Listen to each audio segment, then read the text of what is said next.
जिल्हा परिषदेने सुरू केलेला 2 दिवस सायकल सोबत हा उपक्रम अत्यंत स्तुत्य आहे। जिल्हा परिषदेमध्ये 90% महिला साडी परिधान करून येतात, त्यामुळे सायकल चालवता येत नाही। तसेच वयाच्या 45व्या वर्षानंतर कर्मचाऱ्यांना अनेक आजार ग्रासलेले असतात। तसेच यामधून दिव्यांग कर्मचारी आणि गर्भवती महिला आणि आजारी कर्मचारी यांना यामधून सूट देण्यात यावी। बरेच कर्मचारी अमरावतीमध्ये 10 किलोमीटरवर राहतात, त्यांना सायकलने येणे शक्य होत नाही, म्हणून सायकलने कार्यालयात येण्याची सक्ती नसावी, ती ऐच्छिक असावी अशी मागणी जिल्हा परिषद कर्मचारी युनियनच्या वतीने करण्यात आली आहे। माननीय मुख्य कार्यकारी अधिकारी साहेबांनी जे सायकलचा अभियान केलेला आहे, सोमवारी शुक्रवारी सायकलिंग ऑफिसमध्ये यायचं, हा अभियान उत्तम आहे, परंतु यामध्ये सक्ती नसावी, ती इच्छिक असावी।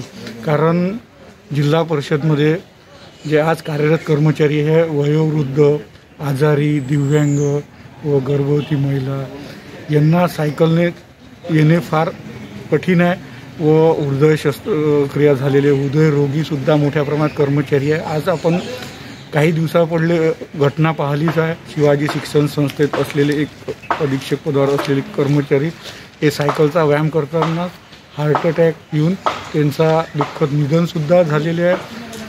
अशी घटना जिल्हा परिषदमध्ये होऊ नये, कारण आपण सायकल चालवण्याची कर्मचाऱ्यांना सवय सुटलेली आहे।